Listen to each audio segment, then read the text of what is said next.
Okay. I don't feel like my hips were as fast that time through the ball. My hands felt like a little faster.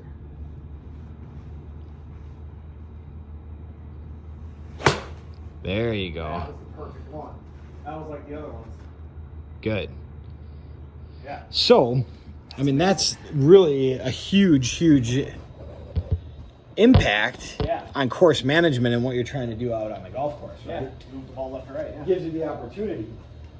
So you got a 5-iron? 4-iron? 4-iron work. All right, so let's do a 4-iron. Okay. Exact same thing, starting left of the pole here, curving it to the right. Okay. This should essentially be a little bit easier for you. Okay. Is this the same thoughts on how to do it? Same thought, Okay. same process. The idea is, there's a less loft here, so it sits more upright or straight up and down. The club does, right? So less loft, it affects it even more. Okay. So you should see the ball move even more to the right. Okay. All right.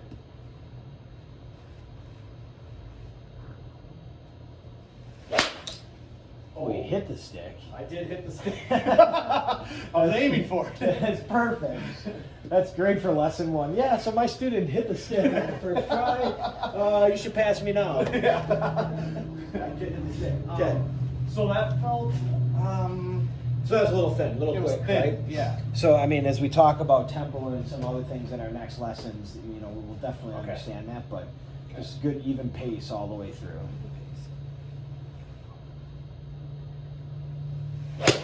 There. That was perfect. Holy cow. Okay, so let's go back the other way. So now let's aim at the orange flag Okay. and curve it from right to left. Okay.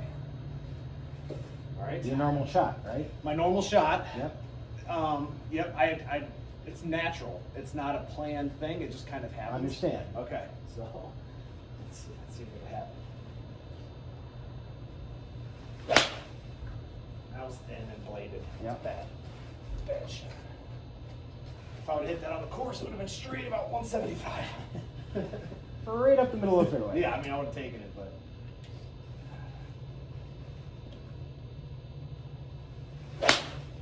There. See, that one moved that way. Again, so Oh, jeez. he's fine. Okay. So when we work the ball the other way, Yeah. essentially it's the opposite of what we're doing here. So hands before the hips. Hands before the hips. Okay, and there's a couple different things. Now, when you look at a lot of golf swings, as they come back, right, there's a couple different ways. There's a club head, okay, looking at the head. You can come back and the face can be closed into this position, okay? So if I'm closed into this position and I'm coming through, where's my face at impact? Completely closed, right? Ball has to go that And direction. are you gripping the club differently, or is it just a Not in this scenario. Okay. Okay, but if I set up here Normal.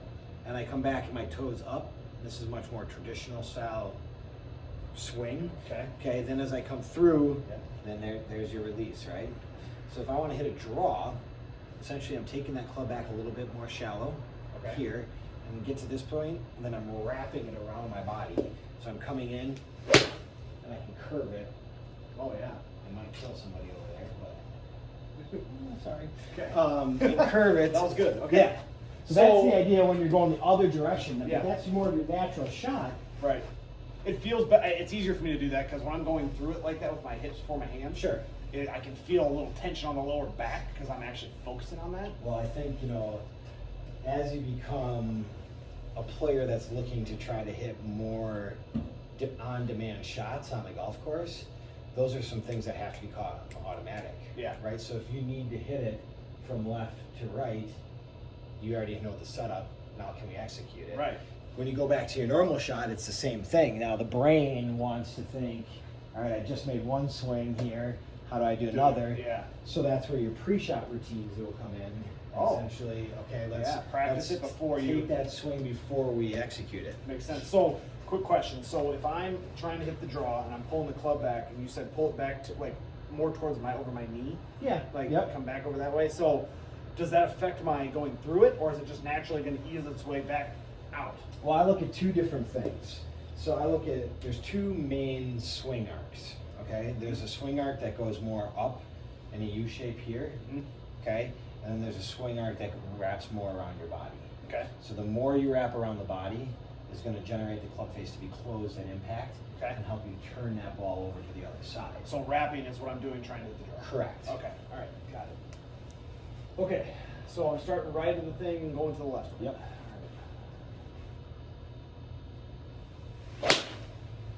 So, I mean, I would call that a That drew a little. Yep. Straight draw. I would call that a pulled straight shot. Okay. Okay. All right. So, I mean, essentially, if you're aimed at the 150 marker, okay? Yep. And you got to move the ball to the left. Okay. That's where I want the ball to start, and then it should naturally go to the left on its own. Okay.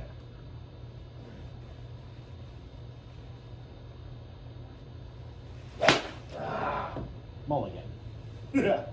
Exactly. I was thinking too much. Yes. I was trying to think about my swing a little much on that. All right.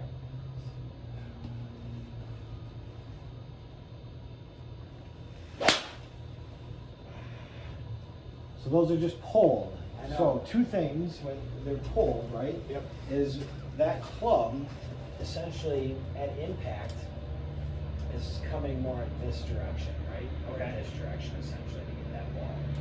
So if you set up these guides here, the club path still needs to continue this way as it's wrapping around your body. That's it. That's an extreme. So at the point of impact. Right. Okay. Exactly. Do I need to position the ball differently in my stance? Well, no, I mean, the two things with the ball position, right? So ball position back, you know, you're going to hit the ball first, right? So your timing is different, lower trajectory, depending on where your hands are. You know, for me, a player that hits a normal fade, I'm going to be late to it, so it's going to cut even more, essentially. Okay. If I set it up here, you know, obviously it goes high, but it gives me more time to come through the golf ball so I can turn my hands over more. Okay.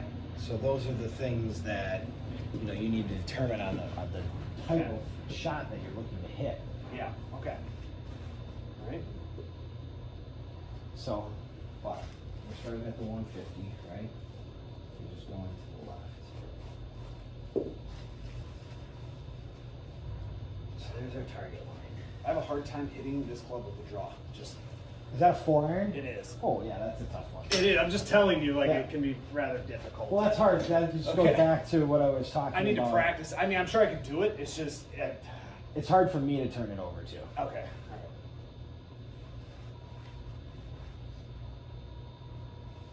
right. That's pretty good. Yeah. You know, it's dying off though, exactly how we talked about it. Yeah. It moved a little. Yep. See, and I think this. I don't know why, but the higher lofting clubs for me, I can do that better with, and then my driver, obviously. And I don't know what that is about the aerodynamics of it, maybe or something, but. Well, a lot of it has to do with setup, Yeah. right? So the setup of how you're addressing the golf ball, Yeah. essentially will determine that. That might be right. Yeah, a little closer. Yep. And with the iron.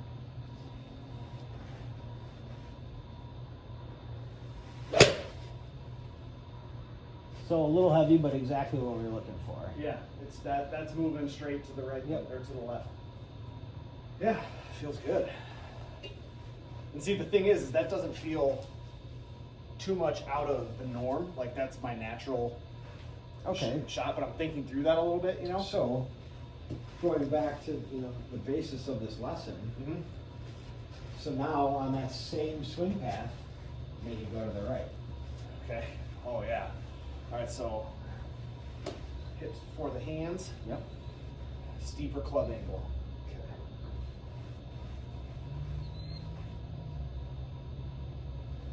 Okay. No. So, but it did. It just pushed. It pushed it, but Yep. it wasn't. I wouldn't want that shot on the course. Nope. That one's in the pond. That's the bottom. But it did do the right the right action. thing. Yes.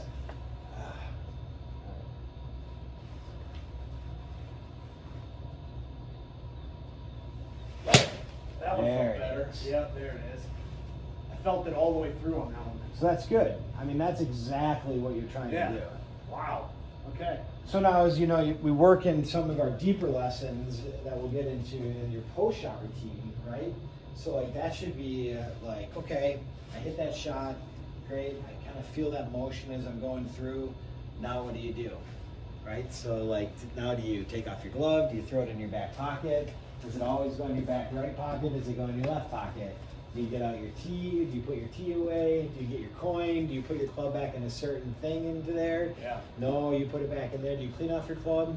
Like those post things are like habits, right? So you can consistently be consistent under pressure no matter where you are.